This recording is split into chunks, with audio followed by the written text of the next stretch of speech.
Hello and welcome back to Monday Mix-Ups. I'm Dustin. I'm Rosie. So good that you can be with us again today. Wow, nice outfit today. Right? I feel like we coordinated this. It's Yellow Monday. Yellow Monday. Well, welcome back to Monday Mix-Ups on Yellow Monday, this special edition.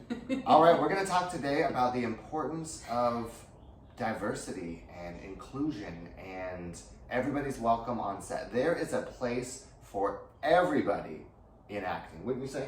I like that. I like how you brought that right in. Everybody has a place on set. It's a depiction of the natural world, and everybody exists in the natural world. So whether you're trying to put together a nice cafe scene where people are getting along, True. or a random car chase going through downtown Los Angeles. I mean, it's just all sorts of, I don't know, just everything. What we're trying to say is that there is no place in the acting industry that you're not allowed to be. So don't be scared. Even if it says a redhead that's 6 feet tall and you're a blonde that's 5'8", they may actually want a blonde that's 5'8" and not a redhead that's 6 foot tall person. I've recently done a bunch of those applications where, for instance, the age for me. Yeah. It may be 10 years younger, but I depict probably about 15 years younger than I actually am, which is interesting. Here I am.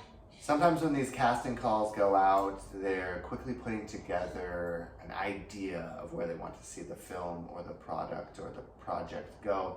And they have an idea in their mind, but it's not really getting fleshed out until all the people are contributing. Right. So don't ever feel like you can't audition or put in for anything. Right. So I totally agree with that. And it's funny when you go on set and you see how the production, how the producer or whoever's in charge of it at that time, how they pick their characters and how well they fit. Yeah.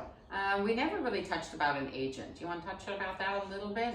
So I think the most important part when you're just getting started acting is to build your acting portfolio a little bit solo.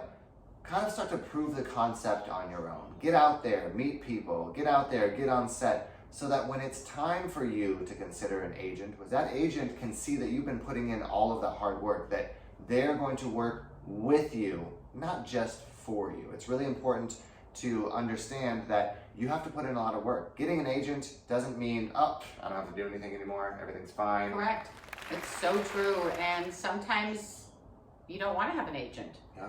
Sometimes I work with many, many people who don't have agents because they do a lot of their own self-submittals. Yeah, and at this stage in the game when you're just getting started, the paychecks are a little bit low. And just remember that you got to give those agents, if you're a non-union actor, 20%.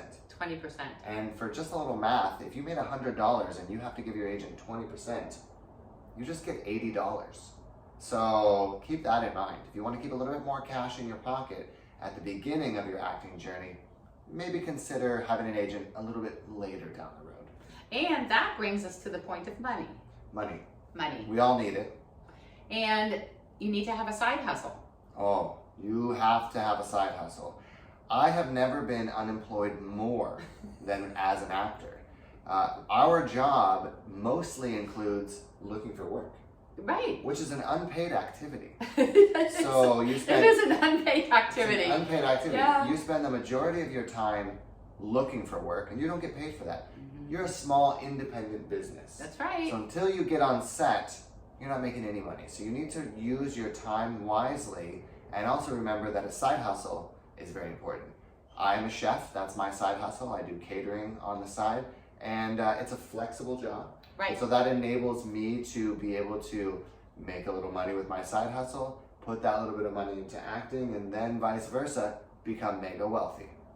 And you also have to have some sort of a side hustle where you can take the time off in order to go to auditions or produce self-tapes or it just needs to be very flexible. I think it's very important to know that being an actor is a full-time job. So in addition to your full-time acting job, which is not a full-time paid job all the time, you need to have a part-time job. So if you thought you were going to get into the acting industry and it was going to be a lot easier than your last job, I think you're wrong. I think you're wrong. So come into this business with an open mind, knowing that playing characters is an opportunity for everybody.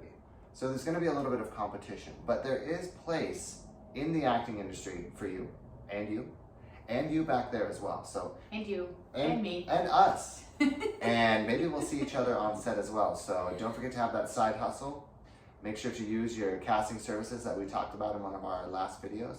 Don't forget to hit the like button and subscribe. We're still getting new to this, telling people to do stuff. So I don't know if it's going to be over here or over here.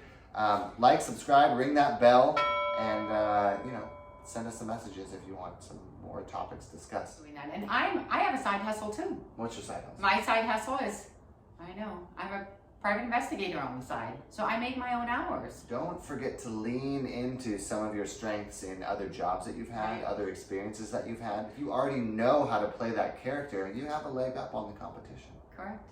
Although nobody ever hires me to be a chef in anything because I have no tattoos. I am not a intimidating, apparently looking person. And I don't seem to have as big of a chip on my shoulder as I actually do. So, you never know. Don't forget to lean into your strengths. Realize that what you've done in your past, whether you got to this at 5 years old or 85 years old, you have a lot of life experience. Right. That's very important, and you can't learn that overnight. I agree with that. With that, we're going to say goodbye. Have a wonderful week, and we'll see you next time. We'll see you next Monday. Have a great week.